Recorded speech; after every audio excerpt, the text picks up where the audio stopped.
So it begins. The eviction moratorium has expired, and millions of people may get kicked out of their homes unless imminent action is taken.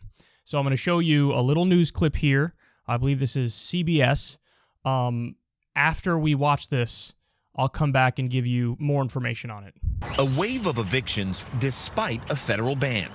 Today in Dallas, Anthony Upshaw and his 17-year-old son are being put out of their home. They're going to show up and kick me out. My kid up there doing his schoolwork. There's like 3 weeks of school left before the kids graduate. The Texas Supreme Court lifted the moratorium on evictions March 31st. The Dallas-Fort Worth area has the third most eviction filings in the country. We're going to put everybody out the first chance they got. Upshaw lost his job early in the pandemic and has been struggling since. Constables placed his belongings in the front yard. Where are you going to go? We don't know yet. We haven't figured that part of it out yet. This could be the first signs of an expected tsunami of evictions as the nationwide moratorium is lifted. Up to 40 million Americans are at risk to lose their home. The moratorium was supposed to protect everybody until the end of June. Black families are twice as likely as whites to face eviction. The ideal that, it's now okay to kick everybody out as if the virus is over with, it's not. His neighbor, Linda Bowie, is also being evicted. I'm worried, but I can't do nothing about it. I can't keep crying over it. She has 24 hours to leave. Where are you going to sleep tonight? In my son's car right there. You're prepared for that? No, I'm not, but we ain't got nowhere else to go. He put me out right now. Their landlord, Peter Sy, says his mortgage is still due even though rent is not being paid. So how much money is that you're owed? Total about $25,000 to $28,000. How long have you been losing money? About 7-8 months already. It's like America going backwards, you know what I mean? For now, Anthony has temporarily moved into a motel while his son finishes school. So the stuff, it ain't even important. Just as long as me and my kid good, we good. But Linda has not been as lucky. She's currently living in her car. Anthony and Linda are surviving the COVID pandemic, but are victims of the COVID economy. That is just the beginning. Just the beginning. So understand that there was a federal eviction moratorium. Now, there's also like states and cities and localities that have their own eviction moratoriums.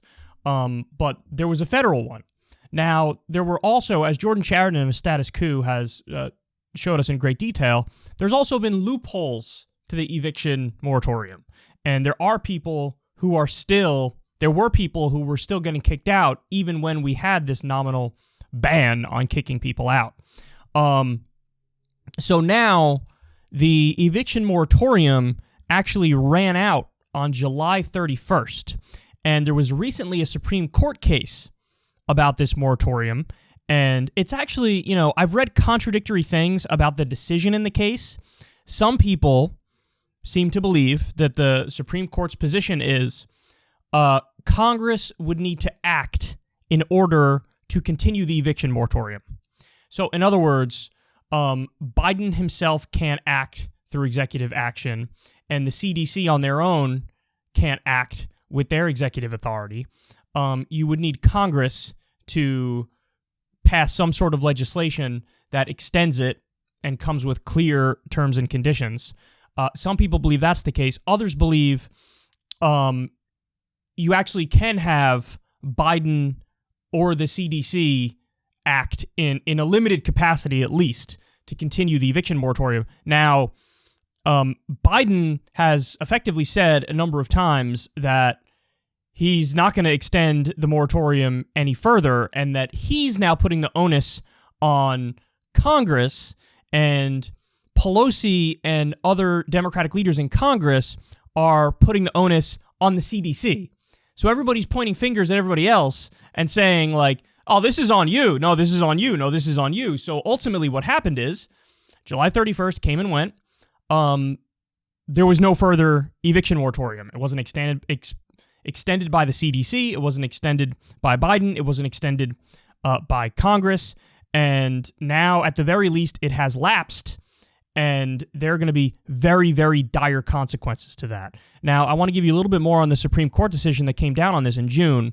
So apparently, in late June, the Supreme Court said, I love this, they said that in a vote of 5-4, by the way, the court left in place the nationwide moratorium on evictions issued by the CDC.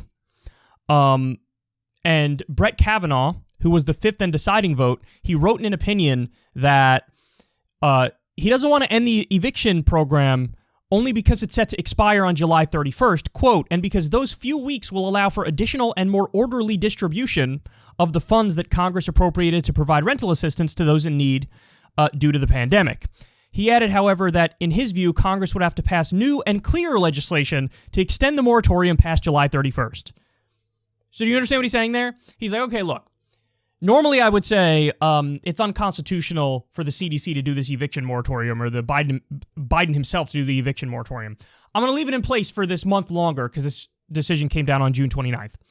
But he's like, the only reason I'm doing this is because, number one, there's billions of dollars that were allotted for this that haven't been spent. I'm giving them a month to spend that in a more orderly fashion and protect renters. And number two, I'm giving them a month so they can come up with, more clear legislation and wording which will continue to protect people who are about to be evicted. That's what he's saying. Now, in that month, there has been effectively no movement on spending the billions of dollars in the right way to protect renters. So that didn't happen. And also, there was no piece of legislation from Congress to protect the renters further. So the things that he said he was, freezing it for, or he was, not immediately scrapping the protections for renters for, those things didn't even come to fruition. So, I'm sure if you're the Supreme Court and you're watching this unfold, you're like, how did you guys let this happen?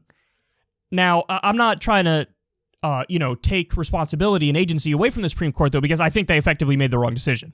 I think that the president should have the capacity, the CDC should have the capacity. You shouldn't need an act of Congress in order to continue, this emergency provision effectively. This idea that during a pandemic, when people lost a job through no fault of their own, and the pandemic is still raging, and you have all these people behind on their rent, I think the government should have the capacity to say, we're going to do an eviction moratorium, we're going to ban evictions. So, it is an absolute disaster. 7 million Americans are really at risk of being evicted. So I think 7 million Americans are way behind on their rent.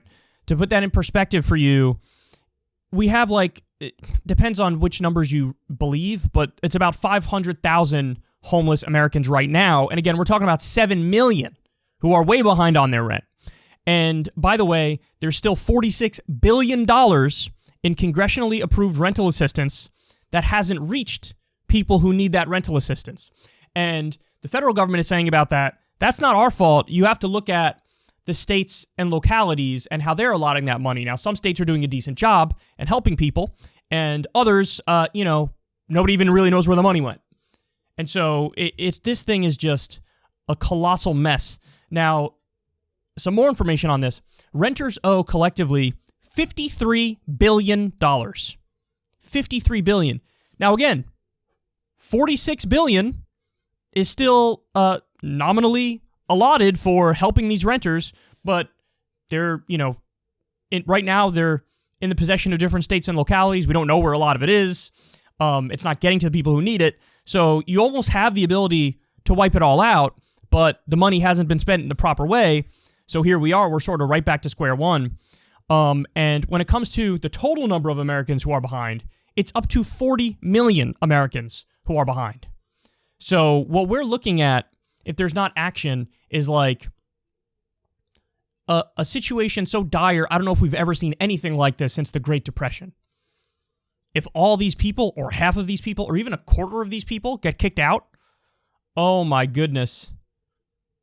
This is just a systemic failure, the likes of which, again, we haven't seen since the Great Depression. Now, Representative Cori Bush and some of the other Justice Democrats are sleeping on the steps of the Capitol And what she's saying is, everybody get your ass back here, and we need to immediately pass, a ban on evictions again. And you have all of the Congress people are standing by because they're waiting to be called back into D.C. Even though they went on recess, they're waiting to be called back into D.C. to vote on the infrastructure bill. So, and we just got word that the bipartisan infrastructure bill, there's been an agreement. The reconciliation one, there's still work to do. But on paper, there's an agreement on the bipartisan one. So everybody's on standby for 24 hours to get back to Washington, D.C. They have plans in place. And Cori Bush is sleeping on the steps. I don't know what day we're on now, at least day 3 or 4 or something like that, where she's sleeping on the steps. Basically in solidarity with homeless people to say, we gotta do something. We gotta do something now. And she says, I'm not leaving until we do something on this. So massive credit to her for fighting on this issue. It's really gross to see, Nancy Pelosi pointing fingers at the CDC and Biden pointing fingers at Congress and everybody not doing anything. I don't think Democrats even understand just how much this could potentially hurt them in the midterms. You can't pretend like you're doing good things for the American people, and then, you have protections against evictions lapse, and millions of people might end up getting evicted. And what, you think you're just going to weather that storm, or you're going to be able to effectively say, it wasn't me, blame somebody else, or somehow blame the Republicans, even though you guys have control of the White House, the Senate, and the House of Representatives? It's not going to happen. So I don't even think they realize how damaging this would be. But needless to say, Cori Bush is right. It looks like Biden is going with the interpretation of the Supreme Court's ruling that he can't do anything and the CDC can't do anything. So it does, at least because he's not doing anything, it does seem like it has to go through Congress. So they better act, and they better act now, and they better act before they do anything on that infrastructure bill, because this is more dire. This is as dire as it gets. And we'll see what ends up happening. But the fact it even got to this point is mind-numbing. Absolutely mind-numbing. I mean, under Trump, you even had the eviction moratorium under Trump because they knew, hey, peak of the pandemic, people can't pay it, people are way behind. I mean, I remember covering the polls where it was like 30% of the country that couldn't pay the bills, whether it was their mortgage or their rent. If you have 30% of the country that can't pay it, you can't just not have protections for them, especially in a pandemic where all these people got laid off and it was no fault of their own. So what you just saw in this video, this is just the beginning unless they act right now.